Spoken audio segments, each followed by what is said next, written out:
लेकिन सिर्फ एक चीज मैं पूछना चाहूंगी कि अगर एज अ इन्फ्लुएंसर ये लोग किसी सर्जरी के लिए जा भी रहे हैं तो ऑडियंस से छुपा के जाने की क्या जरूरत है।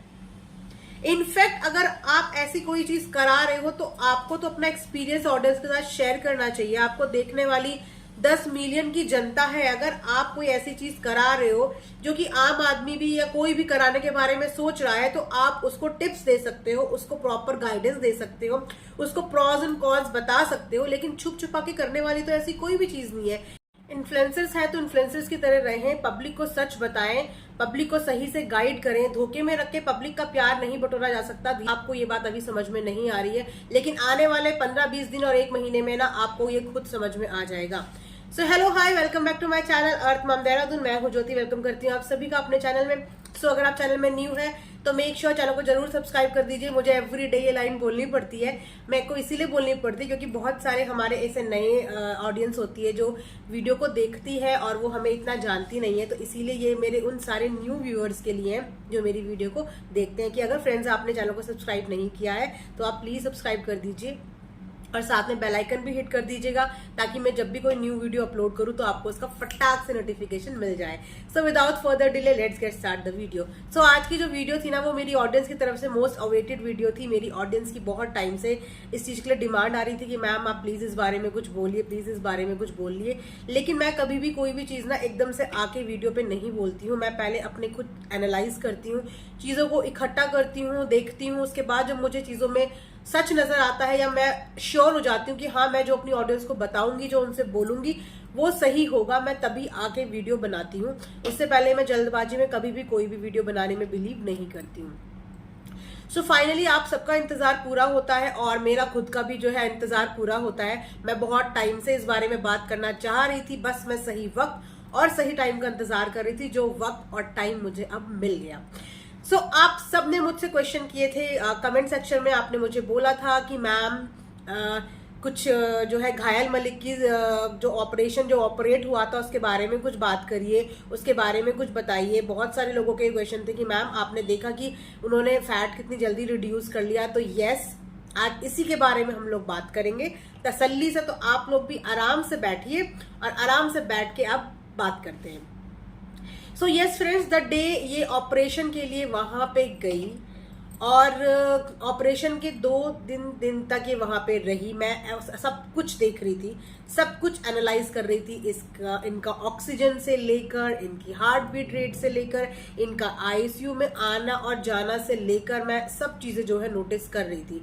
उसके बाद मैं वेट कर रही थी कि कब ये मैडम जो है बिस्तर से खड़ी हो और एक प्रॉपर ऊपर से लेकर नीचे तक इनका मुआयना किया जाए, उसके बाद आगे कुछ बोला जाए। सो इन्होंने वो चीज कर दी है। तो अब खुल के हम लोग इस बारे में बात कर सकते हैं। तो अगर आप में से बहुत लोग ये सोच रहे हैं कि मैडम जो है सर्जरी पे गई हैं, तो इस चीज के लिए मैं बोलूंगी कि यस, ये सर्जरी पे गई है। जिस तरीके की ऑपरेशन इन्होंने ऑडियंस को दिखाया वो ऑपरेशन नहीं था, ऑपरेशन कुछ और था। क्योंकि अब आपको इस चीज के बारे में भी मैं बताती हूँ कि क्योंकि मैं क्यों बोल रही हूँ कि वो ऑपरेट कुछ और था। क्योंकि जितने भी सर्कमस्टांसेस हैं वो यही बताते हैं कि ये कोई रसोली वसोली का ऑपरेशन नहीं था। बिकॉज फर्स्ट रीजन कि अगर ये रसोली का ऑपरेशन होता तो ये इतना इंपॉर्टेंट अभी नहीं होता। ये रसोली का ऑपरेशन इनका 6 महीने बाद भी हो सकता था, या ये रसोली का ऑपरेशन इनका डिलीवरी के साथ साथ भी हो सकता था। लेकिन ये इतना इंपॉर्टेंट ऑपरेशन नहीं था जिसके लिए इतना रश किया जाए और इतनी जल्दी में ऑपरेट कराया जाए।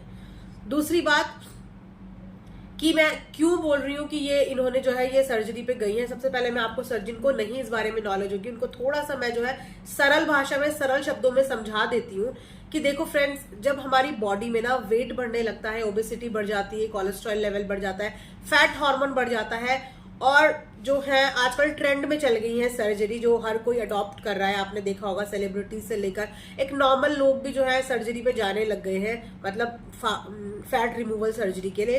तो सर्जरी 2 टाइप की होती है, वैसे तो कई टाइप की होती होंगी, लेकिन मेरी नॉलेज में जो है वो मैं आपको वही बताऊंगी। एक होती है आपकी लाइपोसेक्शन सर्जरी। लाइपोसेक्शन सर्जरी का मतलब क्या होता है? लाइपो मतलब फैट, सक्शन मतलब सक करना। तो इस सर्जरी में क्या होता है, बॉडी के किसी एक पर्टिकुलर हिस्से में जहां पे आपका फैट ज्यादा है, मान लो किसी का चेन एरिया में ज्यादा है, मान लो किसी का हैंड्स में ज्यादा है, किसी का टमी में ज्यादा है, बेली फैट है, थाई में ज्यादा है, तो उस पर्टिकुलर पार्ट में जो है आपका होल किया जाता है, देन जो भी फैट होता है आपका वो सक्शन के थ्रू सक कर लिया जाता है। तो जो हमारा असर पड़ता है वो सिर्फ उसी पर्टिकुलर एरिया में पड़ता है। तो ये बहुत ही इजी सर्जरी होती है, इतना ज्यादा मतलब इसमें कोई कॉम्प्लिकेशंस भी ज्यादा नहीं होती, कोई साइड इफेक्ट्स भी ज्यादा नहीं होते, और बंदे को ऐसे 2-3 दिन तक एडमिट होने की जरूरत भी नहीं पड़ती। हार्डली ज्यादा से ज्यादा वो 1 दिन तक एडमिट रहता है, दूसरे दिन वो घर आ जाता है। बट ये सर्जरी इसीलिए फैट रिमूवल सर्जरी नहीं कहलाती, बॉडी शेपिंग सर्जरी कहलाती है, क्योंकि इस सर्जरी में कोई गारंटी नहीं होती कि आपका जो उन्होंने सक कर लिया है तो आप दोबारा कभी मोटे हो ही नहीं सकते हो।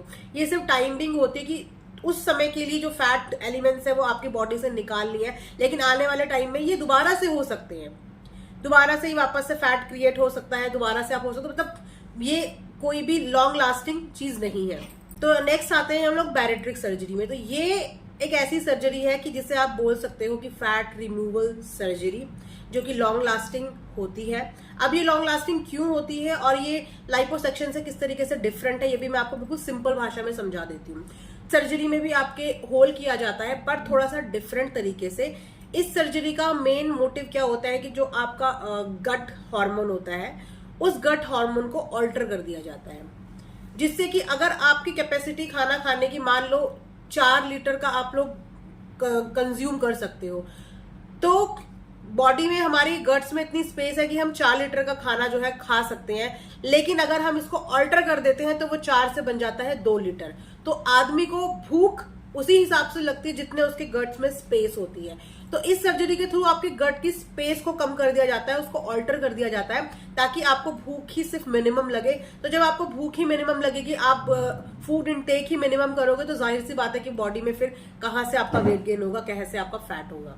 तो ये वो सर्जरी है जिसमें आपको हॉस्पिटल में 2 से 3 दिन लग सकते हैं। प्लस इस सर्जरी में आपको जो है ऑक्सीजन भी दिया जाता है at the time of the surgery, और उसके कुछ टाइम तक आपको जो है ऑक्सीजन दिया जाता है। अगर आपको मेरी इन बातों में डाउट है तो आप एक बार गूगल कर सकते हैं, इंफॉर्मेशन कलेक्ट कर सकते हैं। तो अब हम कहते हैं कि ये चीज कैसे रिलेट करती है घायल मलिक से। तो ये चीज इस तरीके से रिलेट करती है घायल मलिक से, क्योंकि घायल मलिक के इनिशियल 1-2 दिन तक ऑक्सीजन पाइप नहीं था। जब सर्जरी के लिए वो गई, जाहिर सी बात है कि सर्जरी के लिए आपको ऑपरेशन थिएटर में जाना पड़ेगा, तो वो इन लोगों ने नहीं दिखाया था, इन्होंने दिखाया आईसीयू में गई। तो आईसीयू में ये सर्जरी के लिए गई, इनका सर्जरी हुआ, उसके बाद 2-3 घंटे तक इनको ऑक्सीजन दिया गया। तो ये चीज ऐसे रिलेट होती है उससे। जो ये बैरेट्रिक सर्जरी है ना, इसका रिजल्ट बहुत ही क्विक मिल जाता है आपको, विद इन मतलब 3-4 डेज में ना इसका रिजल्ट अपने आप देखने को मिल जाएगा। क्योंकि अगर ये लाइपोसेक्शन होता तो सिर्फ बॉडी का, जैसे कि मैंने बताया कि एक पर्टिकुलर हिस्से में ये होता है, वहीं से फैट जो है आपका सक किया जाता है।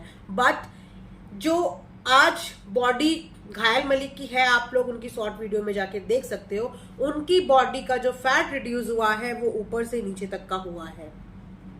उनके हाथों में बहुत फर्क आ चुका है, आप उनकी पहले की वीडियो देखना और अब की देखना, उनके फेस में बहुत फर्क आ चुका है, और टमी तो उनका काफी हद तक जो है फ्लैट हो चुका है। तो इतनी क्विक रिजल्ट जो इनको मिले हैं वो इसीलिए मिले हैं कि यस, इन्होंने सर्जरी करवाई है। अब मैं इस चीज के लिए अग्री हो रही हूँ, पहले मैंने इस चीज पे बात नहीं की थी। दूसरी बात कि ये मदर फीड नहीं करवाती है। अपनी पहले जिस दिन जो इनका बेबी बॉर्न हुआ था, इन्होंने उसी दिन ये चीज बोल दी थी कि जो है गोलू ने फीड करवाया है। और इनके घर में बहुत सारी वीडियोस में, बहुत सारे व्लॉग्स में आपने फीडिंग बॉटल देखी होगी। दैट मीन्स कि ये फॉर्मूला पिलाते होंगे, चाहे ये काओ मिल्क पिलाते होंगे, पर ये ऊपर का मिल्क भी बेबी को देते हैं। और जो ब्रेस्ट फीड होता है वो जो है कृतिका देती है। अब ये भी चीज मैं आपको बताती हूँ कि मैं ऐसा क्यों बोल रही हूँ। बिकॉज जिस दिन छोटे जैड को लेके जो है ये लोग डॉक्टर के पास जा रहे थे, उस दिन अगर आपने नोटिस किया होगा तो टिकिता ने गाड़ी में बैठ के बोला कि डॉक्टर ने बोला, पूछा मुझसे कि सोर्स ऑफ मिल्क एक ही है ना।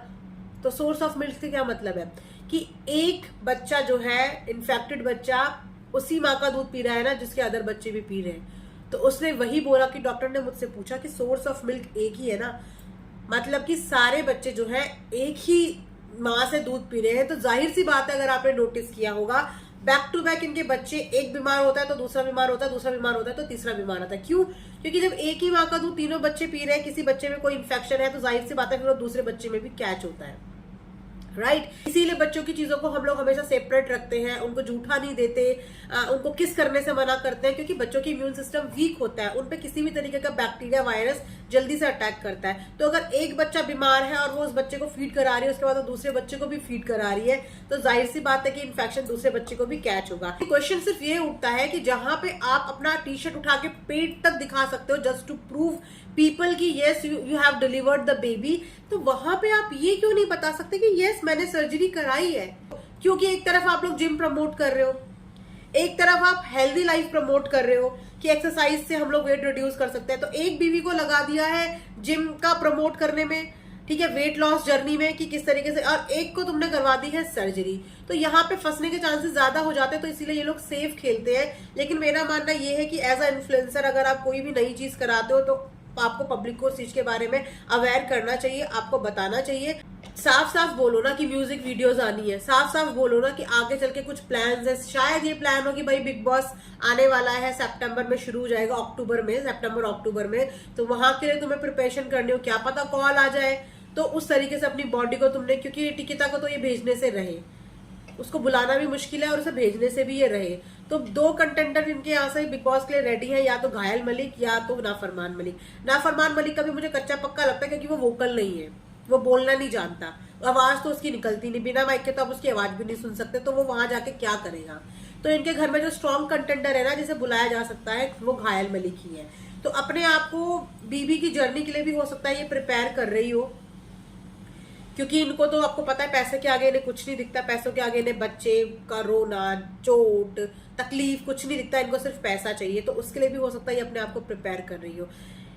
खैर, तो एक और पोल पट्टी जो है नाफरमान मलिक एंड फैमिली की जो है सामने से निकल गई। ऐसे झूठ क्यों बोलते हो, जो झूठ जो है ऑडियंस अपने आप पकड़ लेती है। मतलब the day they went to the surgery, उस दिन से ही ऑडियंस को पता चल गया था कि ये लोग झूठ बोल रहे हैं। इतनी स्मार्ट ऑडियंस है हमारी, तो तुम कहां से उनको बेवकूफ बना लोगे बाबा, मत बनाया करो बेवकूफ। तो सो फ्रेंड्स, ये थी आज की एक छोटी सी वीडियो। आई होप कि आपको पसंद आई होगी, पसंद आई होगी तो चैनल को सब्सक्राइब जरूर करना। Bye, take care.